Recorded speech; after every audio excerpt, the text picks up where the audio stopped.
কথাটা বলে কাউকে আর কোনো কিছু বলার সুযোগ না দিয়ে প্রস্থান করলেন পলাশ শিকদার।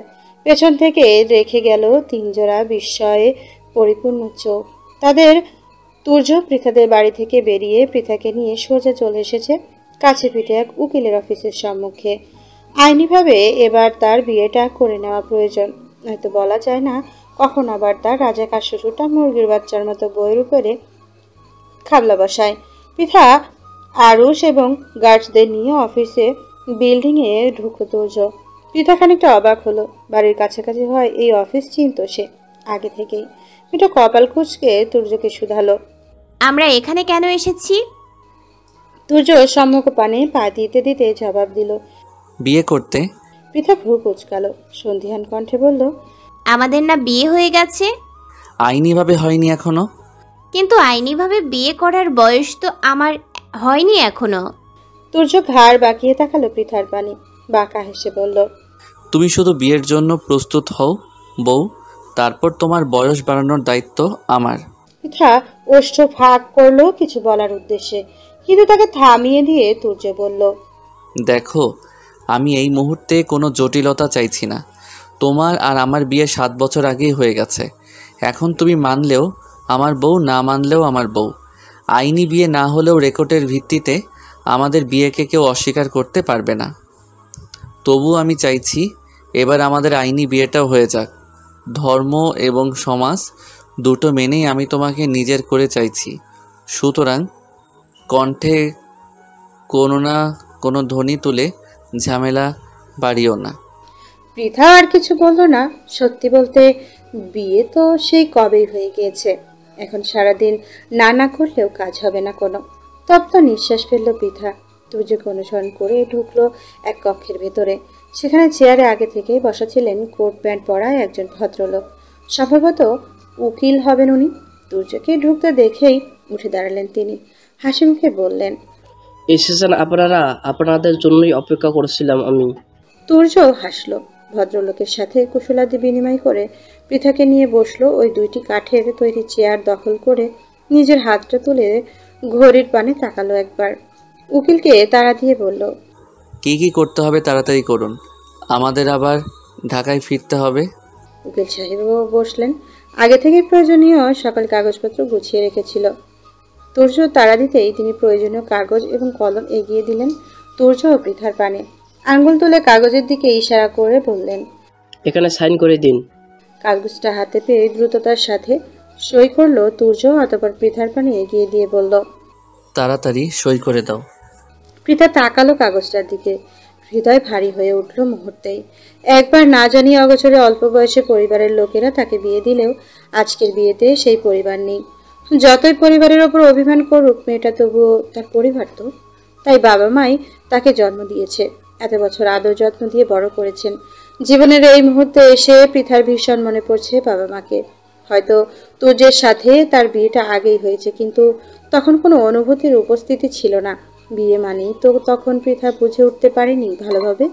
তার জন্য আজ অনুভূতিটা প্রথমবার। সেই অনুভূতিতে বাবা মা ভাই কেউ পাশে নেই। বেশ কিছুক্ষণ অতিবাহিত হলো।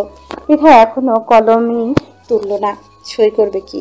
তুর্য ভ্রু কুঁচকে তাকালো মেয়েটার পানে, দেখলো মেয়েটা টলমল চোখে নিয়ে কিছু ভাবছে আর মাঝে মাঝে নিচু হয়ে পা চুলকাচ্ছে।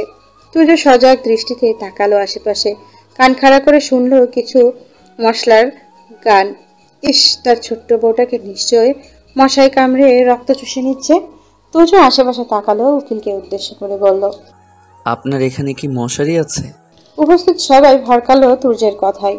উকিলও চকিত দৃষ্টিতে তাকালো ছেলেটার পানে। এই প্রথম কিনা কেউ বিয়ে করতে এসে মশারি খুঁজছে। বিয়ে করতে এসে মশারি দিয়ে বা কাজ কি? উকিল কৌতূহল অনুভব করলো, আগ্রহ নিয়ে বললেন, না তো মশাই দিয়ে কি করবেন?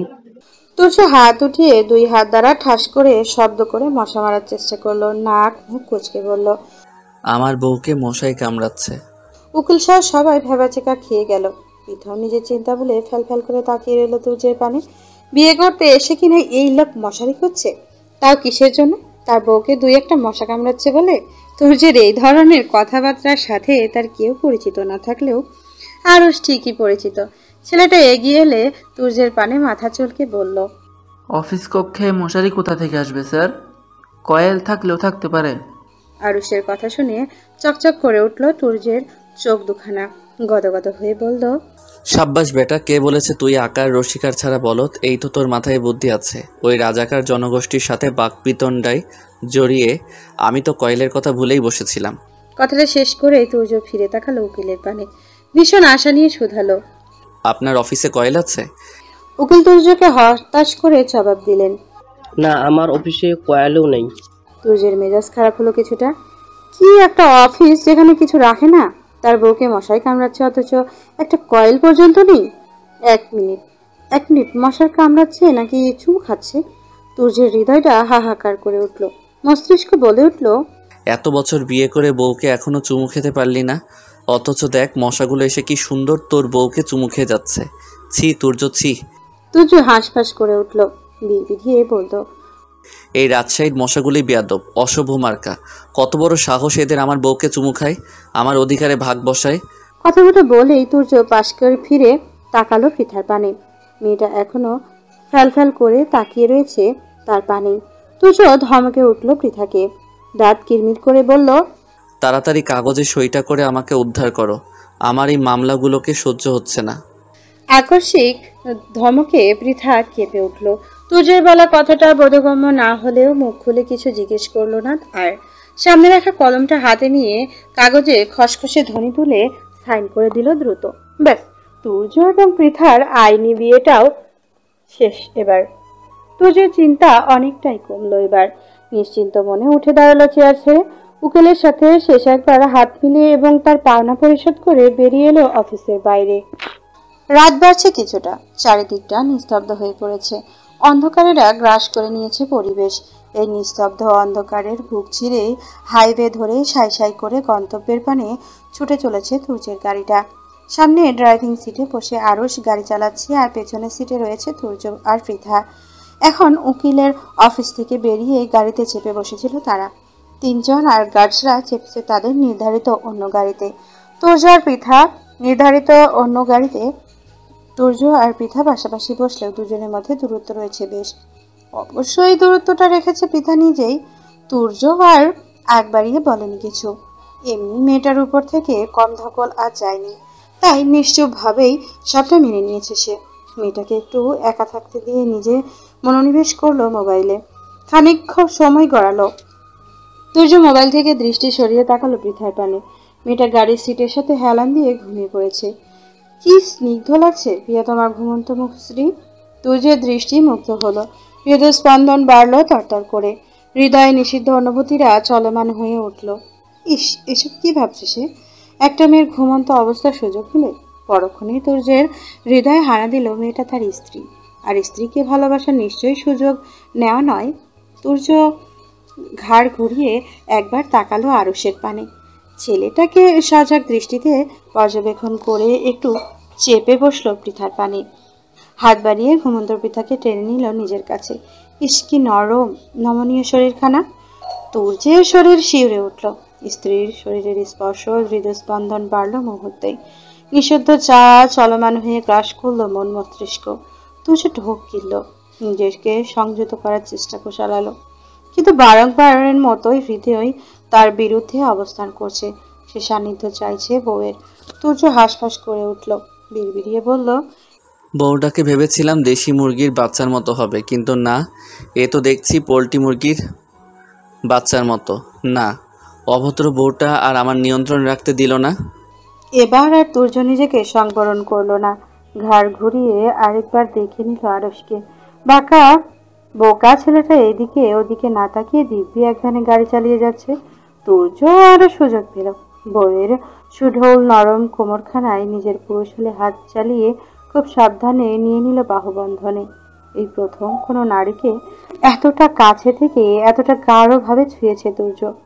বিদেশে অনেক নারীদের সাথেই ওঠা বসা থাকলেও বউয়ের কথা ভেবে সর্বদা নিজেকে নিরাপদ দূরত্বে রেখেছে। সে না রাখতে চাইলেও তার মন জোর করে রাখিয়েছে। আজ প্রথম বউয়ের এতটা নিকটে এসে নিজেকে কেমন ভীত লাগছে তার। কপালে বিন্দু বিন্দু ঘামের রেশ দেখা যাচ্ছে। একবার ভাবলো না আজ এই পর্যন্ত থাক, বাকিটা পরে বাড়িতে গিয়ে দেখা যাবে। কিন্তু মন মানছে না। পৃথার ঘুমন্ত মুখশ্রীতা খুব করে টানছে তুর্যকে। আবার মেয়েটার দিকে এগোতে গেলেও হাঁটু কাঁপছে। কি একটা অবস্থা! শেষ পর্যন্ত হাঁটু দুটো তার সাথে বেইমানি করছে। জীবনে কত বড় বড় কাজ করলো, কত গুন্ডা মাস্তানকে মেরে শুইয়ে দিল, তখন হাঁটু কাঁপলো না। আর এখন মুরগির বাচ্চার মতো একটা বউয়ের সাথে একটু উষ্ণ সময় কাটাতে এসে হাঁটু কাঁপছে। তুর্য রেগে গেল, হাঁটুর পানে তাকিয়ে ভিড়ভিড়িয়ে বলল, বজ্জাত হাঁটু, একবার বাড়িতে যাই তোদের দুটোকে কেটে পানিতে ভিজিয়ে রাখবো বেয়াদব। কাপাকাপির আর জায়গা পাস না। থামলো তুর্য, গোল গোল চোখে নিজের হাঁটু দুটোর পানে তাকিয়ে বলল, এই তোরা আবার আমার পুরুষত্বের পানে আঙুল তোলার জন্য কাপাকাপি করছিস না তো? এইসব কাপাকাপি তো মেয়েদের স্বভাব। ভাগ্যিস বউটা আমার জেগে নেই, নয়তো নির্ঘাত আমার পুরুষত্বের উপর প্রশ্ন তুলে জ্ঞান হারাতো। তুর্য ধাতস্থ করলো নিজেকে। জোরে জোরে কয়েকটা নিঃশ্বাস নিয়ে তাকালো বউয়ের মুখপানে। মনের মধ্যে একটু সাহস ঝুঁকিয়ে আলতোভাবে নিজের কম্পমান ওষ্ঠজোড়া ছোঁয়ালো বউয়ের কপালে। ব্যাস, তুর্যের শরম ভেঙে গেল। আর একবার শরম ভাঙলে যে সে গরম হয়ে যায় তা জনগণের জানা কথা। এবার আর তুর্যের কাঁপাকাঁপি হলো না। হৃদয়ে বেশ উষ্ণ অনুভূতি নিয়ে একটু ঝুঁকে আলতোভাবে চুমু খেলো বউয়ের কোমল গালে, দুখানায়, নাকের ডগায়, বন্ধ হওয়া চোখের পাপড়িতে। তারপর বাকি রয়েছে পৃথার ওই পদ্ম পাপড়ির ন্যায় গোলাপি কোমল ওষ্ঠজোড়া। ওই ওষ্ঠের স্বাদ কেমন হবে? নিশ্চয় মিষ্টি, উষ্ণময়, অনুভূতিপূর্ণ। এই প্রথম কোনো নারীর ওষ্ঠে চুমু খাবে তুর্য। দেহ মন শিহরণে অনুভূত হলো ছেলেটার। ঘোর লাগা দৃষ্টিতে তুর্য তাকালো পৃথার পানে। ধীরে ধীরে ঝুঁকে গেল মেয়েটার নরম ওষ্ঠের পানে। এই তো, আর একটু হলেই দুজনের ওষ্ঠের মিলন ঘটবে। দুজন নিজের ওষ্ঠ বউয়ের নরম ওষ্ঠে ছোঁয়া পাবে। ঠিক তখনই তড়াক করে চোখ মেলে তাকালো পৃথা। তুর্যকে এত নিকটে দেখে বিস্মিত হলো মুহূর্তেই। তুর্য বিস্ময়ের চরম পর্যায়ে। এমন একটা মুহূর্ত মেয়েটা চোখ খুলতে হলো। আর একটু ঘুমালে কি এমন হতো? দুজনেই চোখ বড় বড় করে তাকালো দুজনের পানে। ছিটকে দুই দিকে সরে গেল দুজন। পৃথা তেতে উঠল, ঝাঝালো কণ্ঠে বলল, আপনি আপনি আমার ঘুমের সুযোগ নিচ্ছিলেন ব্রিটিশ অসভ্য পুরুষ। তুর্য অপ্রস্তুত হলো। প্রথমবারের মতো বউয়ের একটু কাছাকাছি গিয়েও এখন কিনা ঝাড়ি খেতে হবে। তবে সে নির্লজ্জ আরুষ না থাকলে এসবে তার কিছুই আসতো যেত না। বউয়ের ঝাড়ি খেতে খেতেও টপাটপ বউয়ের গালে দুই চারটা চুমু বসিয়ে দিত। লজ্জা তো প্রথম চুমুতেই ভেঙে গেছে, কিন্তু এই বেটা আরুষের সম্মুখে বউয়ের ঝাড়ি খাওয়াটা দৃষ্টিকটু, এক প্রকার মান ইজ্জতের দফারফা। না হলে বয়সে ছোট ছোট বাচ্চা ছেলেদের সম্মুখে নিজের মান ইজ্জত এভাবে হারানো যায় না। নিজের অপ্রস্তুত ভাবকে নিজের ভেতরেই দাফন করলো তুর্য। গলা উঁচিয়ে পৃথাকে বলল, আমি তোমার ঘুমের সুযোগ নিচ্ছিলাম নাকি তুমি আমার?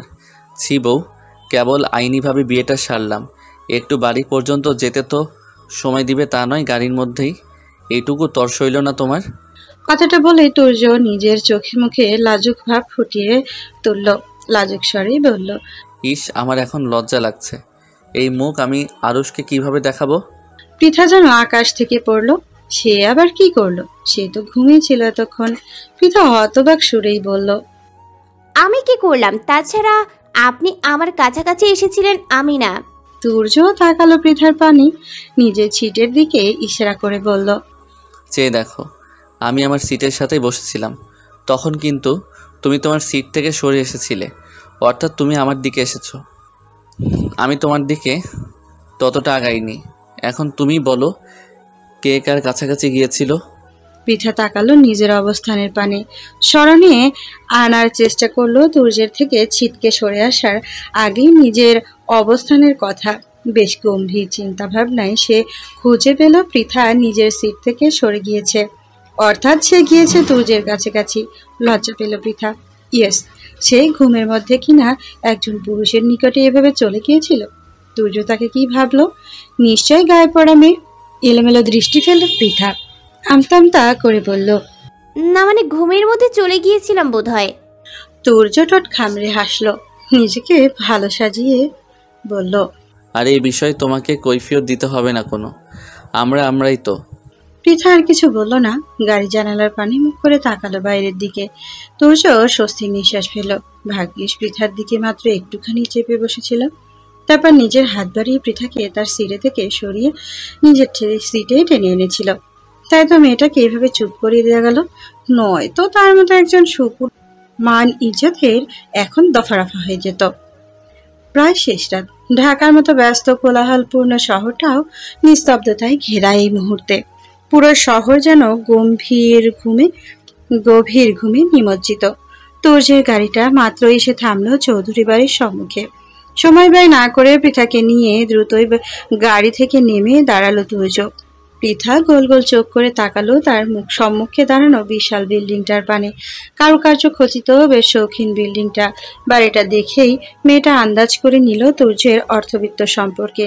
পৃথাদের পরিবার বেশ সচ্ছল হলেও বর্তমানে তুর্যদের মতো হয়তো এত নয়। মেয়েটার হৃদয় কেমন ভয়ে করে নাড়ল। বিয়েটা 7 বছর আগে হলেও শ্বশুর বাড়িতে তার আশাই প্রথম। হয়তো 7 বছর আগে এই বাড়ির মানুষগুলোর সাথে পরিচয় ছিল তার, কিন্তু এখন সবাই অপরিচিত। এদের কার চেহারা কেমন ছিল তাও খুব একটা স্মরণে নেই পৃথার। মেয়েটা অভিমানে নিজের পরিবার তো ছেড়ে চলে এলো, কিন্তু এখন এই পরিবারের লোকেরা কেমন হবে? এত বছর পর তাকে মেনে নিবে তো, নাকি জীবনে নেমে আসবে নতুন কোনো যন্ত্রণা? পৃথার ভাবনার মধ্যেই তার এক হাত ধরল তুর্য। হয়তো বুঝলো সে পৃথার চিন্তা ভাবনা, ভরসা দিয়ে বলল, ভয় পেও না, চলো আমার সাথে। কথাটা বলে আর সময় ব্যয় করলো না তুর্য। পৃথার হাত টেনে নিয়ে এলো বাড়ির সদর দরজার সম্মুখে। আরো এসেছে তাদের পিছু পিছু। তুর্য নিজের হাত উঠিয়ে বাড়ির কলিং বেলটা চাপলো। 1 বার 2 বার 3 বার, না কেউ করছে না। হয়তো গভীর নিদ্রায় মত্ত বাড়ির সবাই। তুর্য আর অপেক্ষা করলো না, পকেট থেকে নিজের মুঠো ফোনটা বের করে কল লাগালো কাউকে। কল ধরার সাথে সাথে শুধু এইটুকুই বলল, তাড়াতাড়ি দরজা খোলো। মিনিট 2 মধ্যে বন্ধ দরজা খুলে গেল। ওপাশ থেকে দেখা মিলল ঘুমজড়িত চোখ মুখের একজন যুবককে। বলিষ্ঠ দেহে একখানা ধূসর বর্ণের টি শার্ট জড়িয়ে আর পরনে 3/4 প্যান্ট। চুলগুলো উস্কো খুস্কো, মুখের আদলে অনেকটা তুর্যের সাথে মিল রয়েছে, তবে ফর্সাটা তুর্যের থেকে একটু কম। হবে নয় বা কেন? তুর্য তো এত বছর বিদেশে ছিল, আর এই ছেলে দেশে। ছেলেটা অবাক চোখে তাকিয়ে রয়েছে তুর্য এবং পৃথার পানে। তুর্য ভ্রু কুচকালো, কণ্ঠে কিঞ্চিত ক্রোধ নিয়ে বলল, তোর দামড়ার মতো দেহটা নিয়ে দরজার সম্মুখ থেকে সরে দাঁড়া তৌফিক, আমি ভিতরে ঢুকবো। ভাইয়ের কথায় টনক নড়ল তৌফিকের। নয়তো এত রাতে ভাইয়ের পাশে এক রমণীকে দেখে নিজের হুঁশ খেয়াল হারিয়ে ফেলেছিল ছেলেটা। তৌফিক তড়িঘড়ি করে দরজার সম্মুখ থেকে সরে দাঁড়ালো। তুর্য সেদিকে একবার তাকিয়ে ঘাড় ঘুরিয়ে তাকালো পৃথার পানে। আদেশের সুরে বলল, আমি না আসা পর্যন্ত তুমি এখানেই দাঁড়িয়ে থাকবে। কথাটা বলে তুর্য লম্বা লম্বা পা ফেলে গেল ভেতরের দিকে। একবারে মা বাবার কক্ষের সম্মুখে গিয়ে পা থামালো তার। এত রাতে যদিও মা বাবার কক্ষে এভাবে টোকা দিতে ইতস্তত লাগছে, তবু উপায় নেই। তুর্য আলতোভাবে টোকা দিল বন্ধ দরজায়, মৃদুস্বরে ডাকলো, মা, মা। ভেতরে থেকে কোনো সাড়া শব্দ এলো না। এবার তুর্য একটু জোরেই টোকা দিল দরজায়, গলা বাড়িয়ে ডাকলো, মা, মা। এ পর্যায়ে দরজা খুলল তাহমিনা বেগম। চমকে এতদিন পর এত রাতে ছেলেকে দেখলেও চমকালেন না একটুও, বরং বিরক্ত নিয়ে বললেন, কি হয়েছে? ষাঁড়ের মতো চেঁচাচ্ছ কেন? তুর্য চোখ ছোট ছোট করে তাকালো মায়ের পানে। কই, এতদিন পর বাড়িতে ফিরেছে, মা একটু আদর যত্ন করবে, জড়িয়ে ধরবে, কান্নাকাটি করে শার্ট ভেজাবে, তা নয়। আচ্ছা, এটা তার নিজের মা তো? মাঝে মাঝে সন্দেহ লাগে তুর্যের। সে যাই হোক, এখন এত কিছু ভাববার সময় নেই। ছেলেটা মায়ের পানে তাকিয়ে থমথমে কণ্ঠে বলল, রাজশাহী থেকে ফিরেছি মাত্রই, সাথে তোমার। এটুকু বলতেই তাকে থামিয়ে দিলেন তাহমিনা বেগম। কপাল কুঁচকে বললেন, এত রাতে ফেরার কি দরকার ছিল? কাল দিনে ফিরতে আমি সজাগ থাকতাম, শুধু শুধু আমার কাঁচা ঘুমটা ভাঙতো না। তুর্য সরু দৃষ্টিতে তাকালো মায়ের পানে। তার সন্দেহ গাঢ় হলো, এটা সত্যিই তারই মা তো? পরক্ষণে তুর্যের হৃদয়ে কড়া নাড়ল। তাহমিনা বেগম তার মা হওয়ার সাথে সাথে ঘসেটি বেগমের বংশধর তো। এর দ্বারা সব সম্ভব। এই বহুকাল আগে ঘসেটি বেগম নিজ পরিবারের সাথে বিশ্বাসঘাতকতা করে পুরো বঙ্গদেশকে পরাধীনতার শিকল পরিয়ে ইংরেজদের হাতে তুলে দিতে সাহায্য করেছিল। সে তুলনায় তার বংশধরেরা তো কিছুই করছে না। তুর্য সময় নিল না বেশি, থমথমে কণ্ঠে বলল, রাজশাহী থেকে তোমার বৌমাকে যুদ্ধ করে নিয়ে এসেছি, বাইরে দাঁড় করিয়ে রেখেছি। বরণ করে ঘরে তুলবে নাকি আমি ঘরে নিয়ে আসবো? পরে কিন্তু আবার কান্নাকাটি করতে পারবে না যে নিজের প্রথম ছেলের বউকে একটু বরণও করতে পারলাম না। তাহমিনা বেগমের চোখ বড় বড় হলো, অবিশ্বাস্য কণ্ঠে বললেন, সত্যি তুই পিতাকে নিয়ে এসেছিস? তুর্য ওপর নিচ মাথা নাড়ালো, মুখে বলল। হ্যাঁ। তাহমিনা বেগম যেন লাফিয়ে উঠলেন। চোখ মুখের ঘুম ঘুম ভাব তার কেটে গেল। এক মুহূর্তেই খুশিতে গদগদ হয়ে বললেন, এই না হলে আমার ছেলে? এই প্রথম আমার মনে হচ্ছে তুই একটা কাজের কাজ করেছিস, নয়তো সর্বদা যত সব কাজ করে বেড়াস। তুর্য ছোট ছোট হলো। তার মা তার প্রশংসা করলো নাকি ও অপমান করলো বোধগম্য হলো না ঠিক। তুর্য থমথমে কণ্ঠেই বলল, তোমার বৌমাকে অনেকক্ষণ দাঁড় করিয়ে রেখেছি। তাহমিনা বেগমের চোখ মুখে গম্ভীর হলো। ছেলেকে কপট রাগ দেখিয়ে বলল, আগে বলবি না? রাজশাহী থেকে কল করে বললি না কেন তুই পিতাকে নিয়ে আসছিস বেয়াদব? কথাটা বলে থামলেন তাহমিনা বেগম। হন্তদন্ত হয়ে ছুটলেন পৃথার পানে। ব্যস্ত কণ্ঠে বললেন, ইস, মেয়েটা কতক্ষণ ধরে বাইরে দাঁড়িয়ে রয়েছে, নিশ্চয়ই পা ব্যথা করছে। মায়ের এহেন কথায় তো অবাক না হয়ে পারল না। এতদিন এই বাড়িতে ফিরল সে, কিন্তু বিন্দু পরিমাণে ভ্রুক্ষেপ নেই তার মায়ের, অথচ পুত্রবধূর জন্য দরদের শেষ নেই। একদম লাফিয়ে চলে গেল পুত্রবধূর নিকট। তার ছেলে না থাকলে ছেলের বউটা আসতো কোথা থেকে? তুর্য মায়ের পিছু পিছু ছুটল। ঠোঁট উল্টে বলল, আমারও পা ব্যথা করছে মা, এতটা পথ জার্নি করে এসেছি, শরীরও ক্লান্ত বেশ। তাহমিনা বেগম মুখ বাঁকিয়ে বললেন, তোকে এত রাতে ফিরতে বলেছে কে? কাল সকালে ধীরে ঠান্ডায় ফিরতি, এখন শরীর ক্লান্ত লাগলে রুমে গিয়ে মটকা মেরে পড়ে থাক, জ্বালাস না আমাকে। তুর্য দাঁড়িয়ে পড়ল, বিড়বিড়িয়ে বলল, ঘসিটি বেগমের প্রধান বংশধর। তাহমিনা বেগম ব্যস্ত ভঙ্গিতে পা রাখলেন বসার কক্ষে। এক পলক তাকালেন পৃথার পানে। মেয়েটা ঘোমটা মাথায় নিচের দিকে তাকিয়ে রয়েছে। এতদিন পর পৃথাকে দেখে হৃদয়ে প্রশান্তি অনুভব করলেন তিনি। উৎফুল্ল হয়ে ডাকলেন বাড়ির সবাইকে, গলা চেঁচিয়ে বললেন, কই সব তোমরা? দেখে যাও, আমার বৌমা ফিরে এসেছে। খানিক সময়ের মধ্যেই তাহমিনা বেগমের হাক ঘুম ছেড়ে সবাই জড়ো হলো বসার কক্ষে। সবার দৃষ্টি নিবদ্ধ হলো সদর দরজায় দাঁড়ানো কালো শাড়ি পরিহিত রমণীর পানে। তাহমিনা বেগম দেরি করলেন না, যাদের সাথে নিয়ে ছুটলেন বরণডালা সাজাতে। তার এত শখের পুত্রবধূ আজ এত বছর পরে বাড়ির চৌকাঠে পা দিয়েছে। তাকে কি আর বরণ না করে ঘরে তোলা যায় নাকি? ঘরে যা যা ছিল তা দ্বারাই অল্প সময়ের মধ্যে বরণ সাজিয়ে নিয়ে এলেন বাড়ির মহিলাগণ। অতঃপর ছুটে এলেন আবার বসার কক্ষে। তাহমিনা বেগম হাতে বরণডালা নিয়ে এগিয়ে গিয়ে দাঁড়ালেন পৃথার মুখোমুখি। হাসি মুখে বরণ করে শুরু করলেন শখের পুত্রবধূকে। শুধুমাত্র তিনি একা নন, তুর্যের চাচিরাও এই শেষ রাতে উঠে বরণ করে নিলেন পৃথাকে। মেয়েটা অবাক চোখে দেখছে সবাইকে। সে ভাবতেই পারেনি এতটা সহজ সবাই তাকে আপন করে নেবে।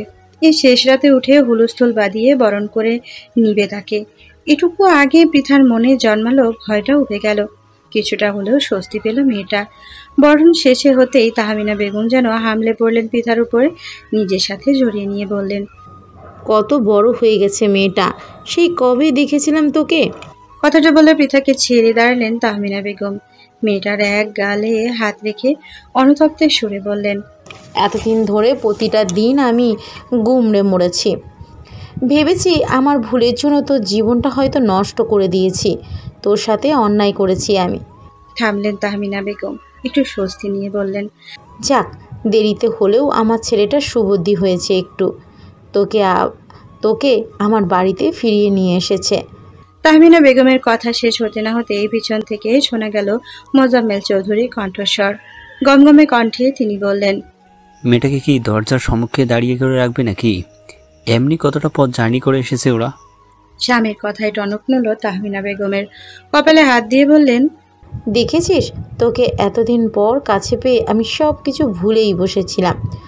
থামলেন তাহমিনা বেগম। পৃথার দিক থেকে দৃষ্টি সরিয়ে তাকালেন তুর্যের মেঝো কাকার মেয়ের ইশারার পানে। আদেশের সুরে বললেন, তোর ভাবিকে তোর রুমে নিয়ে যাইরা, মেয়েটা কত জার্নি করে এসেছে, ওর এখন ফ্রেশ হয়ে বিশ্রাম নেওয়া প্রয়োজন। মায়ের কথায় ভ্রু কুচকাল তুর্য। তার এত বড় একটা রুম থাকতে তার বউ ফ্রেশ হয়ে বিশ্রাম নিতে ইলার রুমে কেন যাবে? তুর্যর চোখ ছোট ছোট করে তাকালো মায়ের পানে। সন্ধিহান কণ্ঠে প্রশ্ন করল, আমার রুম থাকতে আমার বউ বিশ্রাম নিতে ইরার রুমে কেন যাবে? তাহমিনা বেগম ঘাড় বাঁকিয়ে তাকালেন ছেলের পানে, স্বাভাবিক কণ্ঠেই বললেন, কারণ ও তোমার সাথে তোমার রুমে থাকবে না। প্রথমত তুমি বিয়ের আসরে ওকে ত্যাগ করেছিলে, এটা তুমি ভুলে গেলেও আমি ভুলিনি। আর দ্বিতীয়ত ওর এখনও 18 বছর হয়নি, তাই তোমরা আপাতত আলাদাই থাকবে। তুর্য হতবাক হয়ে পড়ল। মায়ের কথা এসব কি বলছে তার মা? সে পৃথার সাথে থাকতে পারবে না? এত বছর এত অপেক্ষার পর বউকে কাছে পেয়েও বউয়ের থেকে আলাদা থাকতে হবে? 18 বছরের অপেক্ষা করতে হবে? না, এরা আর ভালো হতে দিল না তুর্যকে। রাজশাহী থেকে ফেরার পথে ছেলেটা বেশ সময় নিয়ে ভেবেছিল বউ নিয়ে বাড়ি ফিরেই ভালো হয়ে যাবে সে। এতদিন একা থাকলেও এখন বউ নিয়ে ফিরেছে। একটা ভার ভাবির তো কার স্যাপারও তো আছে, কিন্তু না, এই পরিবারের মানুষগুলোর জন্য আর ভালো হওয়া হলো না তুর্যের। ছেলেটা উঠে দাঁড়ালো, মায়ের কথার বিরোধিতা করে বলেও, অসম্ভব। এত যুদ্ধ করে বউ এনেছি আলাদা থাকার জন্য নাকি? আমি আমার বউ ছাড়া এক মুহূর্তের জন্যেও একা থাকতে পারবো না। পৃথা ভর খালো, হতবাক নয়নে তাকালো তুর্যের পানে। বাড়িতে বাবা মা ভাই বোন চাচা চাচি এতগুলো লোকের সম্মুখে মানুষটা কেমন নির্লজ্জের ন্যায় অকপটে বলল বউ ছাড়া থাকতে পারবে না। তুর্যের লজ্জা না থাকলেও পৃথার লজ্জা লাগলো ভীষণ। চিৎকার করে বলতে ইচ্ছে হলো, চুপ করুন নির্লজ্জ পুরুষ। বাবা মা চাচা চাচিকে তো একটু তোয়াক্কা করুন। কিন্তু আফসোস, পৃথা এমন কিছুই বলতে পারলো না। আজ এত বছর পর প্রথমেই বাড়িতে এসেছে সে, তাও নতুন বউ হিসেবে। এখন এসব কথা বলা মোটেও শোভা পায় না তার। পৃথা নিজের লজ্জা নিয়েই নতমস্তকে বসে রইল। তাহমিনা বেগমও ছেলের এহেন বেলাস কথায় আশ্চর্য হলেন ভীষণ। তার ছেলে আগে তো এতটা বেলাস ছিল না, বিদেশ থেকে ফিরে আসার দিন আর আজ, এই দুদিনে ছেলের নির্লজ্জতার ধাঁচের কথা বিরক্ত তিনি। তাহমিনা বেগম কপাল কুঁচকে তাকালেন ছেলের পানে, বিরক্ত নিয়ে বললেন, এসব কথা বিয়ের আসর ছেড়ে যাওয়ার সময় মনে ছিল না? এখন এসব নির্লজ্জ ধাঁচের কথা বন্ধ করে নিজের রুমে যাও, ঝামেলা করো না। তুষও তাকালো মায়ের পানে, দাঁতে দাঁত চেপে বলল, আমি মোটেই ঝামেলা করছি না, ঝামেলা করছো তুমি। এতদিন ধরে অপেক্ষা করে ওই রাজাকার জনগোষ্ঠীর সাথে যুদ্ধ করে বউকে নিয়ে এসেছি কি আলাদা থাকার জন্য নাকি? তাহমিনা বেগম তেতে উঠলেন, ধমকে সুরে বললেন, তুর্য, তুর্য ততটা পাত্তা দিল না মায়ের ধমকে। সে তাকালো বাবার পানে, হুমকি দিয়ে বলল, বাবা, তোমার বউকে বারণ করো। তোমার বউ আর একটাবার যদি আমার বউকে আমার থেকে আলাদা করার চেষ্টা করে, তবে আমিও কিন্তু তোমাকে তোমার বউয়ের থেকে আলাদা করে দেব। মোজাম্মেল হক হেসে উঠলেন ছেলের কথায়। বাড়ির সবাই ঠোঁট টিপে হাসছে মা ছেলের কাণ্ডে। যেমন মা তার তেমন ছেলে, দুজনের কেউই কারো থেকে কম যায় না। কিন্তু এর মাঝখানে ফেসে গেলেন মোজাম্মেল হক। লোকটা হাঁসফাঁস করে উঠলেন। সে ঠিকই জানে ছেলে তার এক কথার মানুষ। ছেলে যেখানে বলেছে পৃথার সাথে তাকে থাকতে না দিলে সেও তাহমিনা বেগমের থেকেও তাকে আলাদা করে দিবে, তার মানে করবেই করবে। শেষে কিনে এই বুড়ো বয়সে তাকে পৌঁছাড়া হতে হবে। মোজাম্মেল হক তাকালেন স্ত্রী পানে, আমতা আমতা করে বললেন, বলছিলাম কি তাহমিনা? ব্যাস এটুকু বলেই থমতে হলো তাকে। তাহমিনা বেগম জ্বলে উঠলেন, ঝাঁঝালো কণ্ঠে বললেন, একদম ছেলের হয়ে সুপারিশ করবে না আমার কাছে। আমি যখন বলেছি ওরা আলাদা আলাদা থাকবে, তার মানে আলাদা থাকবে। তুর্য তেতে গেল, ক্রোধান্বিত কণ্ঠে বলল, 7 বছর পর দেশে ফিরেছিলাম, বউয়ের খোঁজ করেছি, তোমাদের কাছে বারবার জিজ্ঞেস করেছি আমার বউয়ের কথা। একটা মানুষ আমাকে সাহায্য করনি। এখন যখন নিজের যোগ্যতায় খুঁজতে খুঁজতে বউকে পেয়েছি, তখন উঠে পড়ে লেগেছ আমাকে বউয়ের থেকে আলাদা করতে। তাহমিনা বেগম তেতে উঠলেন, তুর্যকে শাসিয়ে বললেন, তুমি কিন্তু এখন বেশি করছো তুর্য। আর তাছাড়া আমি তো তোমাকে তোমার বউয়ের থেকে সারা জীবনের জন্য আলাদা করতে বলিনি। ওর 18 বছর হোক, তারপর না হয় একসাথে থাকবে। আর তো মাত্র কয়েকটা দিন। তুর্যের মেজাজ গরম। 10 বছর বয়সী মেয়েটাকে জোর করে বিয়ে দিয়ে এখন একটা নাটক শুরু করেছে সবাই মিলে। 10 বছরের একটা মেয়েকে 20 বছরের এক যুবকের সাথে বিয়ে দিতে এদের কারো বিবেকে বাঁধেনি। এখন 17 বছরের একটা মেয়েকে তার স্বামীর কক্ষে পাঠাতে বিবেকে বাঁধছে। 18 বছর না হলে স্বামীর সাথে থাকা যাবে না, অথচ 10 বছর বয়সে মেয়েকে জোর করে বিয়ে দেওয়া যাবে। কি অমায়িক যুক্তি এদের! আচ্ছা, তখন যদি তুর্য বিয়ের আসর ছেড়ে বিদেশে না যেত, পৃথার সাথে থাকতে চাইতো, তখন কি করতো এরা? একজন 10 বছরের মেয়েকে কারো শারীরিক চাহিদা নাই থাকতে পারে, কিন্তু একজন 20 বছরের যুবকের শারীরিক চাহিদা অবশ্যই ছিল। নিজেকে বিবাহিত জেনে সে যদি তখন নিজের শারীরিক চাহিদা নিয়ন্ত্রণ না করতে পারত, তখন কি হতো? নিশ্চয় ভুগতে হতো এই ছোট্ট মেয়েটাকে। তুর্য ক্রোধে দিশেহারা হলো, শক্ত কণ্ঠে বলল, আমার বউ আমার সাথে আমার কক্ষেই থাকবে, দেখি কে আটকায়। তাহমিনা বেগম দাঁতে দাঁত চেপলেন, কটমট করেই বললেন, বাবা মা চাচা চাচিদের সম্মুখে তোমার এসব কথা বলতে একটু লজ্জা করছে না তুর্য? নির্লজ্জ ছেলে একটা। তুর্য মুখ বাঁকালো, ভাবলেশীন ভাবেই বলল, ঘষিটি বেগমের ছেলে তো, তাই লাজ লজ্জা একটু ছোটবেলা থেকেই কম আমার। তাহমিনা বেগম ছেলেকে চোখ রাঙালেন, শাসিয়ে বললেন, একদম আজে বাজে কথা বলবে না বেয়াদব ছেলে। এত বছর বিদেশের মাটিতে থেকে লাজ লজ্জা ছোট বড় সব জ্ঞান কি গুলিয়ে খেয়ে ফেলেছো নাকি? তুর্য পাত্তা না দিয়ে মায়ের কথায় এগিয়ে গিয়ে সে পৃথার এক হাত চেপে ধরল নিজের হাত দ্বারা। স্বাভাবিক কণ্ঠেই বলল, রুমে চলো তো বউ, কতটা পথ জার্নি করে এসেছি, এখন তোমাকে নিয়ে আমার একটু বিশ্রাম নেওয়া প্রয়োজন। তুর্যের এহেন বেলাজ কথায় হতবাক হলেন উপস্থিত সবাই। তাহমিনা বেগম বিস্ফোরিত দৃষ্টিতে তাকালেন ছেলের পানে, পরক্ষণে নাক মুখ কুঁচকে বললেন, বেলাজ নির্লজ্জ ছেলে, এতক্ষণ কি বললাম তোমার কানে যায়নি? পৃথা তোমার সাথে তোমার রুমে থাকবে না, ওর জন্য আমি অন্য রুমের ব্যবস্থা করেছি, ও ওখানেই থাকবে। তুর্যের তাকানো মায়ের পানে নির্লিপ্ত কণ্ঠে বলল, আমি নির্লজ্জ হতে পারি মা, কিন্তু শরমহীন নই, তাই এখনও বউকে সবার সম্মুখে কোলে তুলে নিয়ে নিজের রুমে ঢুকে যাইনি। দয়া করে তুমিও আমাকে তেমন কিছু করতে উস্কে দিও না। তাহমিনা বেগম আর কিছু বলার ভাষা খুঁজে পেলেন না। এতক্ষণ ধরে তো কম বললেন না, তবুও তার বেলহাস ছেলেকে শোনাতে পারলেন না কিছুই। তার এক কথা বউয়ের কে আলাদা থাকবে না, এরপর আর কি বা বলার থাকতে পারে? তুর্যের হয়তো লজ্জা নাও থাকতে পারে, কিন্তু তার তো আছে। তারপরেও এতক্ষণ কম যুদ্ধ চালালো না তিনি। তাহমিনা বেগমের ভাবনার মধ্যে তুর্যের ছোট ভাই তারেক গিয়ে এলো ভাইয়ের পানে। এতক্ষণ সে দাঁড়িয়েছিল এখানেই, গোল গোল চোখে দেখছিল পরিস্থিতি, কিন্তু ভাইয়ের শেষ কথাটা আর দাঁড়িয়ে থাকতে পারল না। তারেক এগিয়ে এসে দাঁড়ালো তুর্যের মুখোমুখি, মাথা চুলকে প্রশ্ন করলো, নির্লজ্জ আর শরমহীন কি আলাদা ভাই?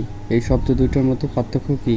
তুর্য সরু দৃষ্টিতে তাকালো ভাইয়ের পানে, ঠান্ডা কণ্ঠে বলল, নির্লজ্জ শব্দটা 4টা অক্ষর দ্বারা গঠিত এবং শব্দের শেষে যুক্ত বর্ণের ব্যবহার রয়েছে, আর শরমহীন শব্দটা 5টা অক্ষর দ্বারা গঠিত এবং পুরো শব্দটাতে কোনো যুক্তবর্ণ নেই। ভাইয়ের কথা শুনে ভেবাচাকা খেয়ে গেল তারেক। পৃথা থেকে বছর খানেকের বড় হবে সে।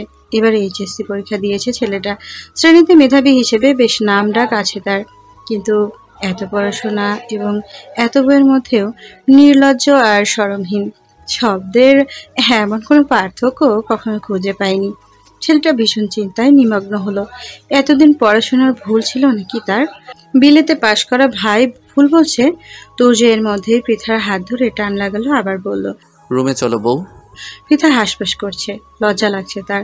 তাহমিনা বেগম এত করে বললেন দুজনের আলাদা রুমে থাকার কথা, সেখানে কিভাবে সে ড্যাং ড্যাং করে তুর্যের রুমে গিয়ে থাকবে? তাছাড়া তুর্যকে চিনি বা কয়দিন সে, যতই বিয়ে হোক এভাবে হঠাৎ এক পুরুষের সাথে এক কক্ষে একসাথে থাকতে যে কোনো মেয়েরই ইতস্তত লাগবে। তার উপর যদি হয় আবার আলাদা রুমে থাকা নিয়ে এই ঘটনা। পৃথা ঠায় দাঁড়িয়ে রইল, তুর্যের টানাটানিকে উপেক্ষা করে এক পা এগুলোও না সে। তুর্যের হৃদয় কুচকাল, তীক্ষ্ণ কণ্ঠে সে পৃথাকে বলল, তুমি আমার সাথে আমার রুমে যাবে নাকি আমি এবার সত্যি সত্যি কোলে নিব তোমায়? পৃথা শিউরে উঠল। সে বেশ জানি এই পুরুষ বিদেশ ফেরত নির্লজ্জ, তার কথা অমান্য করলে যখন বলেছে কোলে নিবে তখন সে কথা তুর্য রাখবেই। স্থান কাল পাত্র কোনো কিছুই বিবেচনা করবে না। পৃথা আর চোখে একবার তাকালো উপস্থিত সবার প্রাণে।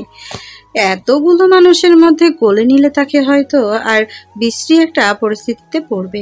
প্রথম দিন শ্বশুরবাড়িতে ঢুকেই বাণিজ্যতে দফা হয়ে যাবে নির্ঘাত।